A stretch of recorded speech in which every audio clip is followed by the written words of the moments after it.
my goodness, you're so pretty. Hi, gorgeous. No one would know that you just knocked over my entire air conditioner bucket full of water from last night in my bedroom. Yeah, no one would know. Hello everyone, my name is Jenna, but you guys can call me Jen. Welcome back to my channel, or welcome if you're new. Hi, hello, welcome to the start of another weekend vlog. This weekend is jam-packed with fun things, aka I'm going to a Renfair and hope to finish Interview with a Vampire. Other than that, we'll see what we get up to, but here is the bean. What are you doing? Fingies on the window? Yeah. And I'll catch up with you later when I have something else to talk about, but welcome to the vlog.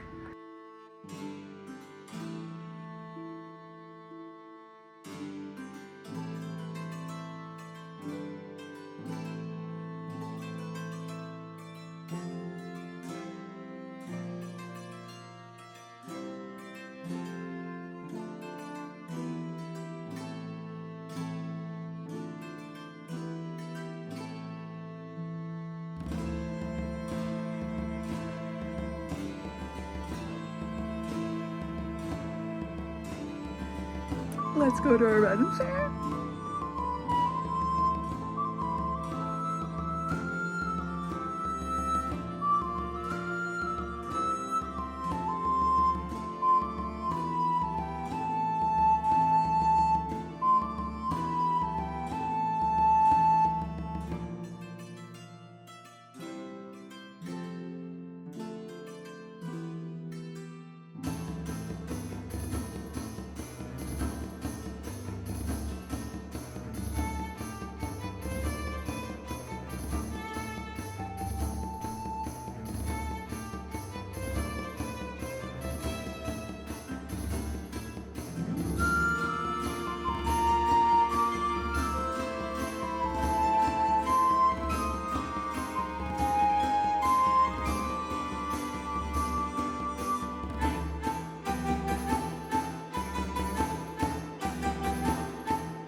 Hello, friends. It is officially Monday. Happy Monday. And I'm finally popping in to do a little chat, a little catch up, because it is technically the end of the weekend. It's start of another week. And I have not really talked to you all weekend. But this weekend was so fun. So Renfair on Saturday, and then yesterday I did a whole lot of nothing. I did a little bit of fiddling around with this and that, did a little bit of reading, but really just kept it very low key yesterday. And then, of course, today. So weekends are never long enough, are they? They're never, ever long enough. But this past weekend was so great. The Ren Fair was so much fun. I cannot wait to go again. I wish my city held more. I wish there was more during the year and not just when it's 30 degrees outside. And sweltering in direct heat with an extreme heat warning going on. So I wish we had like more seasons. Like an earlier spring one would be really lovely. Maybe like kind of a fall one would be lovely too. Although we do have wasps in the fall, which is never fun. But I think it would be fun. We do not have the ability to have a Ren Fair in the winter because it's fucking cold in the winter. So that would not be a thing. But I think it would be more fun to have more Ren Fairs than just the one. But I think it was great either wise. But yes, Cass and I went on Saturday and it was a good time, and she loved her little dragon so much. We got so many compliments on them, which was fantastic. Her dragon ended up turning out so much better than mine. I really like the adjustments that I did to hers. I ended up, one, not crocheting it inside out. If you saw my craft vlog that I did where I made this dragon, I doubled up on her craft wire. So this one I used just like sculpting wire, which is really, really soft wire, hence why he doesn't really hold his shape very easy or very well. Like he did fine. He was around my neck the whole day. I doubled up on her craft wire, and that ended up making the whole thing much more strong. So I ended up taking that wire for the full length of the dragon, and then I doubled it and then twisted it together all the way through so that it was just more strong, and it honestly worked so much better, which is great.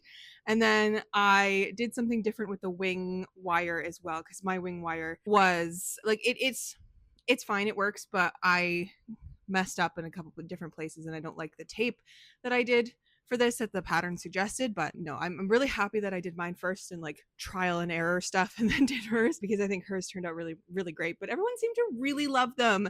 And I had a bunch of people be like, oh my God, do you make these? Do you have cards? And I'm like, I have bookmarks. I'm an author. Like, you can reach out if you want one. I had a couple people ask me that, but as of yet, no one's reached out for me to make one. But I would be more than happy to if someone wanted a dragon, a little dragon friend.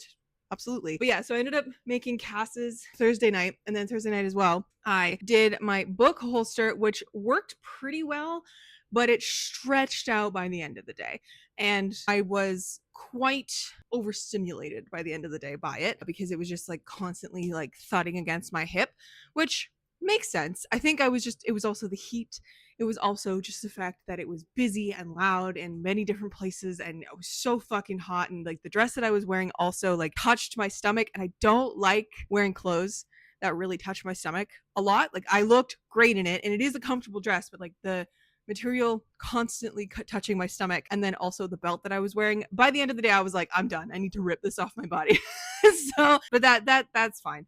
And I'm kind of sad that it did stretch a little bit, this book holster, but it held up pretty well, which is why I crocheted with cotton yarn, because if it was an acrylic yarn, it would have been stretched immediately. Like I would have put the book in and it would have stretched out immediately. But this ended up working pretty well. I used it not only for the book, but I put my phone in it throughout the day. I just like slid it down the front, and it worked really, really well as a holster for that too. Like very quick access for my phone. So love that. Highlights of the actual fair. I think one of my favorite things was literally when we were just lining up to go into the fair and like get our wristbands and stuff, was seeing everyone's costumes. It was so fun to see everyone dressed up and like what they were dressing up as. We saw many princesses, many Links, like Link from Legends of Zelda, many monks, many knights. There was some in like full garb as like archers, and there was armor, and oh, it was just so fun. There was a couple girls who had those like really big like dandelion situations, and I was like, this is just so cool. Like these people are just so cool. And I think having this experience and this environment around all these different people who are dressing up and are going that extra mile, and then everyone's complimenting everyone else, and it's just so lovely to be there around this. I think it was great. I think it was so fun. So definitely absolutely love seeing everyone in their little get-ups. We saw Gandalf, we saw Merlin, we saw 2 people dressed up as like full dragons with like masks, and I was like, you guys must be literally sweltering under there because it was so fucking hot. Direct sunshine. I have good burns on my head. I'm burnt on my shoulders and a little on my back too, but and that's with reapplication of sunscreen because you always want to reapply your SPF. Anyways, I'm glad that I didn't get burnt more than I did. Other highlights, I thought the makers were kind of fun. I do wish that there were more legit vendors and not just like people selling 3D printed shit. Like, I've seen so many videos on TikTok that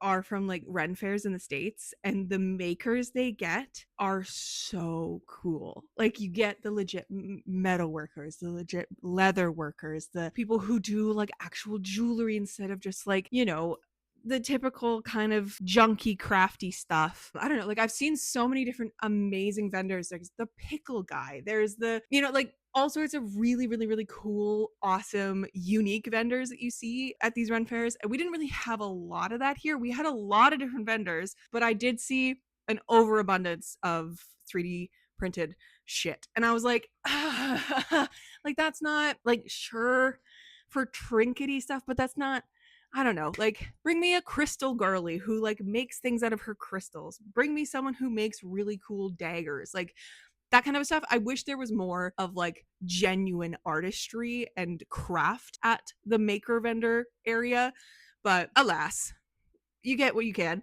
And there were some people there with like really cool stuff and like leather working, and there was blacksmiths, and there were people there who were doing that, so that's great, and I'm glad that they were there. But yeah, that was my one complaint. And I think at any market, at any fair, I find, like in general, not just like a Ren fair or a medieval fair, I find that the 3D printed bullshit is there. Thankfully, I didn't see any AI stuff, so at least it wasn't taken over by that, but I can see it happening. You know what I mean? But anyways, it was at a really lovely venue. It was at this church 30 minutes outside of the city that has these beautiful grounds. There's beautiful stonework, and it was just such a perfect spot for it because it kind of felt like we stepped back in time a little bit. It was just gorgeous. Yeah, they had jousting and night fights and different kind of like actual clubs of like medieval martial arts type stuff that were there, like doing actual sword fighting. And I was like, this is so cool. And one of my friends, actually Tess, my cover designer, they reached out afterwards and was after seeing my story on Instagram, they're like, oh my god, our friends were doing some of the sword fighting there. And I was like, that's awesome. Like, how do people get into fun stuff like that? I don't know, but I wish I had. That would have been so cool. Speaking of swords, I got to hold a long sword, and it was great. And now I want to be able to hold like a great sword. Like, I want to feel what that feels like, because I was like, the people who were at the booth were like, hey, do you want to hold a sword? And both Cass and I were like, absolutely, please. And she picked up one of like the rapiers. I picked up the long sword, and they were like, oh yeah, no, this is like a one-hander and that one's a two-hander. And I was just like one-handing it, and I'm like, sure. A two-handed sword, sure. Like, I mean, obviously in fighting styles for sure, but I want to know what a great sword feels like, and I want to buy swords. And I spent way too much time last night looking up like people who make prop swords and stuff like that, like display swords or daggers or knives or whatever for LARPing, so they're dulled on the edges and stuff like that, or like they do replicas of movie swords and stuff. And I was like, oh, if I ever win the lottery, there will be signs. My house will be kitted out in some cool shit, man. But anyways, loved that. Loved the interactive nature of it. And Cass and I also got to do some archery, which was really fun. I loved that. I wish I had also gone back and done some of the axe throwing too, but it's fine. It was kind of like out of the way, and we were just so fucking hot. And I do wish there was more food vendors too. Like, I know it's probably only one of the only ways that they make money. The place, other than tickets and stuff like that, they had one like assembly line for food, for like actual food, and then they had a couple like food truck type situations that was like, one was a lemonade stand, one was mini donuts, one was coffee, one was pretzels, like like stuff like that. And then their like main food line, you bought a food ticket and then you got in line, and the line was extremely long the entire time we were there. Cass and I didn't get any food from there, but we did get like lemonade, and I got some mini donuts at one point because it was just so hot that the idea of waiting in a food line for hot food was like, no, I don't want to do this. So I was like, yeah, no, it would be kind of cool if they had like a hot dog stand or like just another easier, quicker food place to get actual food instead of like kind of junky like mini donuts and pretzels or whatever, like a corn dog stand. Or like my friend was like, I honestly expected there to be like turkey legs being offered, and I'm like, yeah. And I saw on the socials that I think turkey legs were part of that big meal thing that they had. It was one of the options that you could get, or at least like the staff could get, like the big turkey legs. And I was like, that's kind of funny. I had such a great time. I think Cass had such a great time. It was such a lovely day, and I cannot wait to go again. I'm already thinking of like things that I could do for a costume for next time. And one of the things is like, I would really like to incorporate a hat. So that I don't burn my head. Or like kind of like a fun, like a mushroom hat or something would be really cool. Just different things like that. I think trinkety stuff would be really fun. Again, around a belt, maybe a different belt, a better belt. Who's to say? I had a great time and I cannot wait to go again. I definitely got the bug. It was so fun. But yeah, other than that, I think that was my Renfair experience. What else was there? The jousting was really cool. The costumes were awesome. We got to see some music at one point. There was so much. There's so much going on. And I think that's really fun. I think some of the stuff that I've seen from other Ren fairs online, like they have a lot more of like fun entertainment other than just the jousting and the sword fighting. They have the like fire eaters and the dancers and like the knife throwers, and like they have more, not artistry, but they have more of that. I think that would have been really cool to incorporate too, or to see. But I think there was something going on at all times of the day, so it's like you weren't just sitting there doing nothing. Like you could see something at all times of the day, and I think that's really cool and smart as well, to just to keep variety and all sorts of stuff. It was a really fun day and I had a great time. I came home, Cass stayed here for just a little bit and then left, and then I had a cold shower to get all of the layers of sweat and bug spray and sun off of me. And then I fell asleep for like 2 hours. It's such a hard nap. I felt real loopy. That was the heat. And then I ended up finishing Interview with a Vampire that night because I noticed my Libby hold for the audiobook was running out. So I was like, I should probably wrap this up. And I overall really liked this book. I had the interesting experience of like reading it basically in tandem with the show, because the first season is part 1 of this book and the second season is part 2 of this book. And a lot of it has changed, but a lot of the main beats and plot points are the same. They're just in a different time period, which I think is really cool. And it was fascinating to read from Louis's point of view in here, to see how twisted it actually was, and to get to the end and realize like Louis is not being truthful for a lot of this about his own feelings and that kind of stuff. And I think it's fascinating. I think it's a really cool read. And I'm really excited to continue with the series. And if you are at all, like if you've watched either the Tom Cruise Interview with the Vampire or the show that's now out with Sam Reed, I think you should pick these up because I think they're very readable. The audiobook is also really good, and it was really fascinating to see the differences between the show and the book as I was reading them. I think I mentioned in my last vlog when I talked about this was that Claudia as a character was really interesting to me from the book to the show, because I really like her in the show. I really don't like her in the book because she creeps me out in the book. Because like I think the circumstances around Claudia really creep me out, because she's 5 years old in this book. Like she's not 5 years old. She is turned at 5 years old. So she's stuck in a 5-year-old body for decades, right? As she grows up and all this kind of stuff, and she starts experiencing all these different experiences and feelings and what have you. But she is a 5-year-old girl to anyone who looks at her, right? And it's a certain kind of unsettling when you have that level of horror of this little monster in a 5-year-old body, and then you also couple that with the very grown-up desire in a vampire and this story and what she was doing as well. And I'm just like, okay, like as a character, I think she's fascinating. I really don't like her. Like this, two things can be true at once. And I think the muddy, unclear relationship that Louis has with her, as well as what Claudia develops with Madeline near the end of the book, are so unsettling and monstrous. And I think this whole book is really diving into the monstrosity of these unclear barriers that vampires kind of have. And it's not only this like what we see in like Bram Stoker's Dracula, with the vampire being something foreign and trying to invade countries and whatever, and like offers up a danger to your women and what have you, right? Like it's not only that, it's the queerness, it's the unsettling beauty that they have, and then it's the levels of boundary breaking they do, not only in the fact that they suck blood and break people's skin to get at them and whatever, and like all sorts of stuff like that. It is it's interesting. And I'm like it with Claudia and Louis, there never is an explicit scene where they are lovers or anything like that, but it starts off that Claudia is his daughter very clearly, and then it just gets muddier from there, because there's a lot of like, oh, he'll be kissing on her face and her neck and all this kind of stuff, and then he'll be like, oh, she's my paramour, or like little things like that. And I'm like, she's set up as your daughter when you first get like adopt her and turn her, like holy shit. And then you have the level of like the Madeline storyline with Claudia, and having like Claudia want this mothering figure but also have it be so sexual, and it's like this awful grief that is mixed in with Madeline's character, because Madeline lost a daughter and she sees Claudia as this little doll that she can dress up. But also there's these like very sensual scenes of like just of when she's turned, and when she's like kind of, you know, on that high of like having just been drunk from a vamp, like, you know, like all the sorts of stuff like that. And then there's the little furniture she starts to make for Claudia really creeped me out, because it's like this level of, I know Madeline sees Claudia as a doll or as her daughter to like dress up, and yet when she's doing this, she's making things that Claudia is now full size for.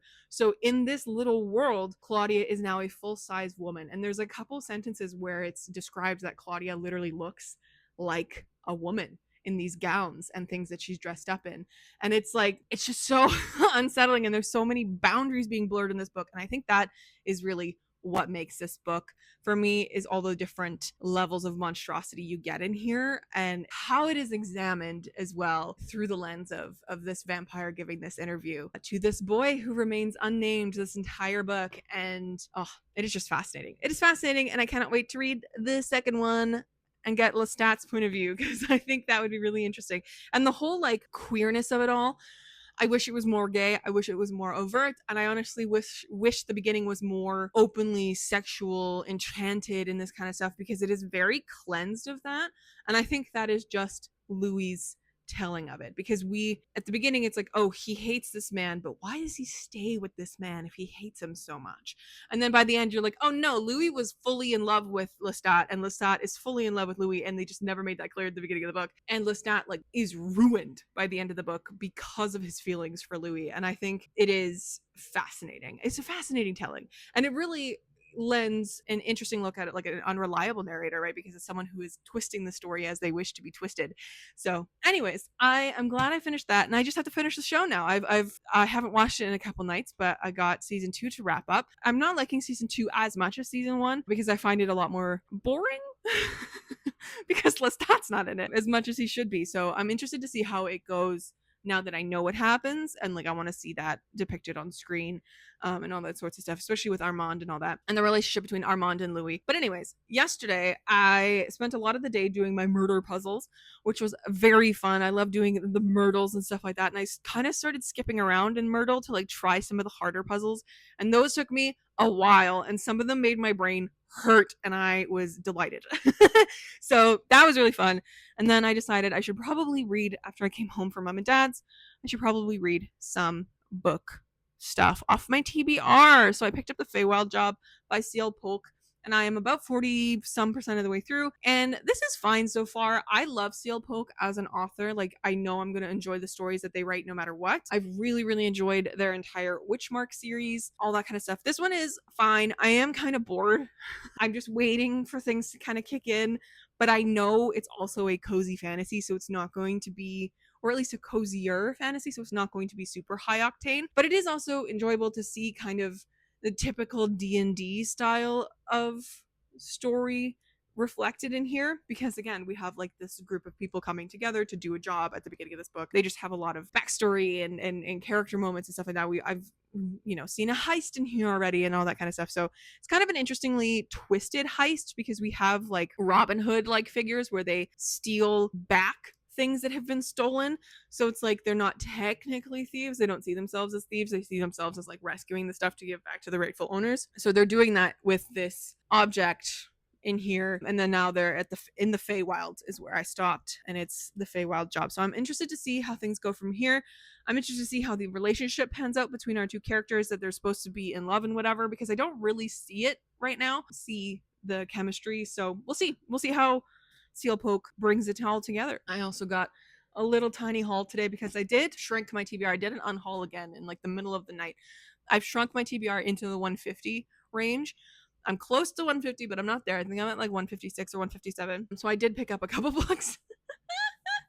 And they got delivered today. I got Guard in the Garden by Z.S. Diamante. These are all cozy books as well. These are all cozy fantasies because I got the bug. I was like, there's so many wonderful cozies out there that I have, like, one, never heard of, or two, never really seen. Like, there's just so many interesting ones. And this one particularly has been on my list for a very long time, and I've heard only amazing things about this, and it just looks lovely, lovely, lovely. So going to pick that one up at some point. I also picked up this one, which is traditionally published.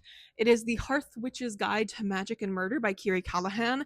I've only heard wonderful things about this. Again, it's blurbed by Jay Penner, one of my mutuals on TikTok, and I read her book, A Fellowship of Bakers and Magic, recently, and she blurbs it as all cozy fantasy and mystery readers should have this magical book on their shelves. So I love a cozy fantasy and I love a cozy mystery, so excited for that one.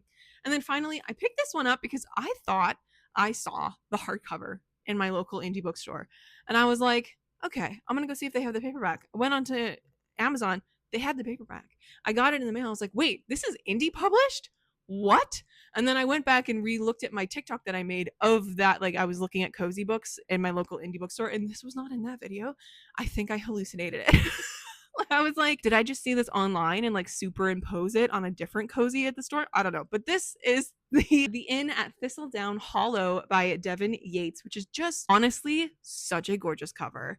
I cannot wait. And it's so teeny. It's a little baby. So I'm excited. But like, it's also formatted a little different. So it's like kind of like there's a little bit more text to the page than a usual book. And it is a little taller. So I think that's why it's so small. But like short, I should say, not small.